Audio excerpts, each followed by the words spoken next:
নমস্কার বন্ধুরা, আশা করি আপনারা সকলে ভালো আছেন। আজকে আমি একটা অন্যরকম রেসিপি নিয়ে আপনাদের সামনে হাজির হয়েছি। আর রেসিপিটি হলো তেঁতুলের আচার।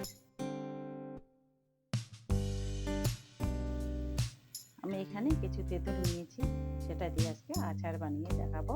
আর কিছুটা তেঁতুল আমি মেখে দেখাবো। তেঁতুলগুলো আমি এখন তেঁতুলের চারিপাশে যে আঁশগুলো থাকে বা শিষ্টাগুলো, সেগুলো আমি এখন ছাড়িয়ে নেব। এবং তেঁতুলগুলো ছাড়ানো হয়ে গেছে। কড়াই চাপিয়ে দিলাম। কড়াইতে সামান্য একটু সরিষার তেল দিয়ে দেব।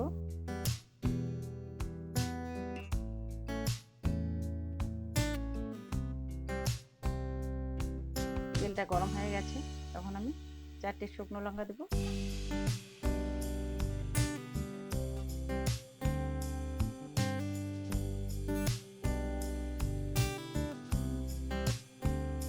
লঙ্কা আমার ভাজা ভাজা হয়ে গেছে। এখন আমি গোটা পাঁচফোড়ন দিয়ে দেবো তেলে।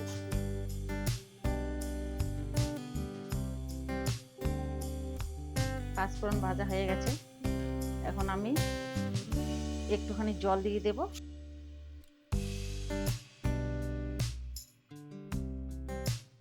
জলটা ফুটিয়ে এলে আমি গুড় দিয়ে দেব। এখানে আমি কিছু গোটা পাঁচফোড়ন নিয়েছি। পাঁচফোড়নগুলো আমি শুকনো খোলায় ভেজে গুঁড়ো করে নেব এই আচারের জন্য। জলটা আমার ফুটে গেছে, এখন আমি 500 গ্রাম তেঁতুলের জন্য 500 গ্রাম গুড় নিয়েছি। এখন আমি জলে গুড়টা ঢেলে দেব।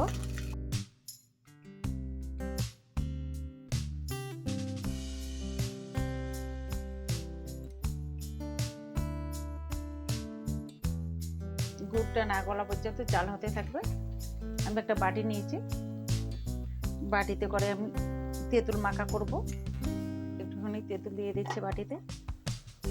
এখন দিয়ে দেব জল, ভিজিয়ে রাখবো।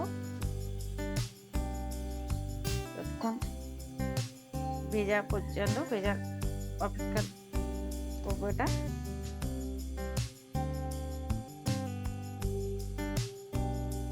গুড়টা প্রায় গলে এসেছে। এখন আমি দেব লবণ। লবণটা আমি স্বাদ মতো দিলাম।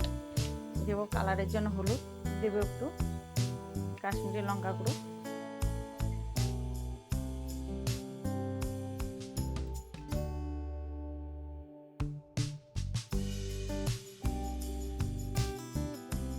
এবার দেব তেঁতুল।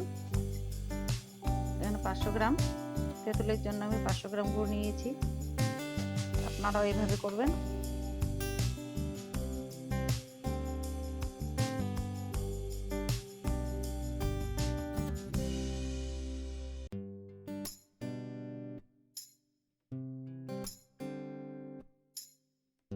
আমি সামান্য একটু দেবো এখন বিট লবণ, গোলমরিচের গুঁড়ো,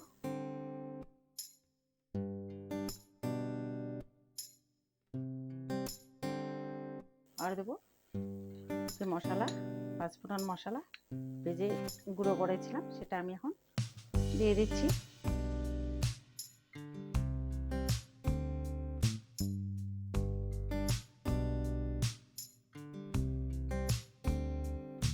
এইভাবে আপনারা একবার হলেও বাড়িতে ট্রাই করবেন।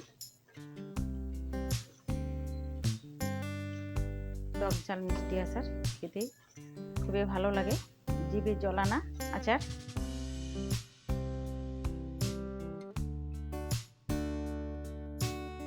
আমি এটা এখন নামিয়ে নিচ্ছি। আর আচারটা দীর্ঘদিন লাস্টিং করার জন্য আমি ভিনেগার একটু দিয়ে দিচ্ছি আচারে।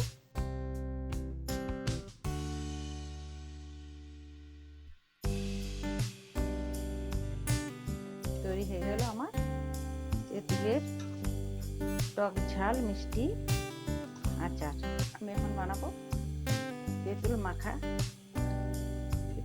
মাখাটা বানিয়ে নেব।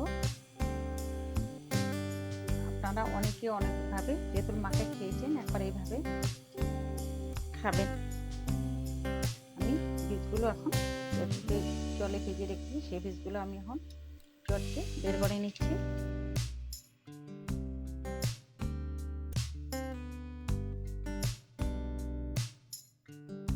তেঁতুল আমার মাখা হয়ে গেছে।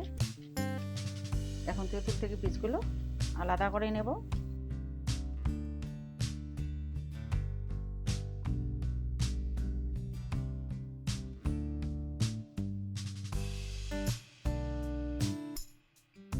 দুপুরে রোদ্রে খেতে খুবই ভালো লাগে।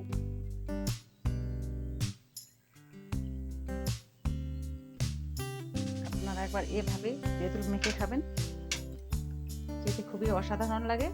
এখন তেঁতুল মাখাতে দিয়ে দিচ্ছি সামান্য একটু মশলা গুঁড়ো, 2 চামচ চিনি, বিট লবণ, সামান্য একটু গোলমরিচ গুঁড়ো, সামান্য একটু লঙ্কা গুঁড়ো, আর দিয়ে দিচ্ছি একটু খেজুর গুড়। আপনারা যে কোনো গুঁড়িয়ে দিতে পারেন। আমি 1 চামচ খেজুর গুড় দিয়ে দিচ্ছি।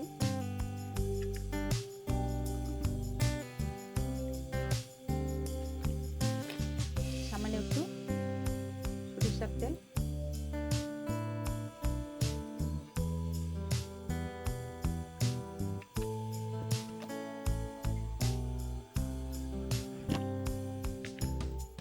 হয়ে গেল আমার তেঁতুল মাখা রেডি।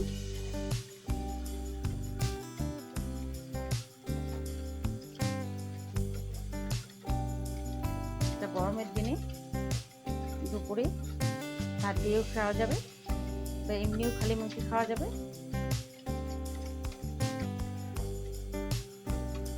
এরকম হয়েছে।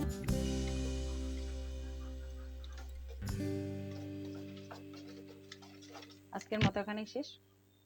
আগামী দিনে কোনো এক রেসিপি নিয়ে হাজির হব।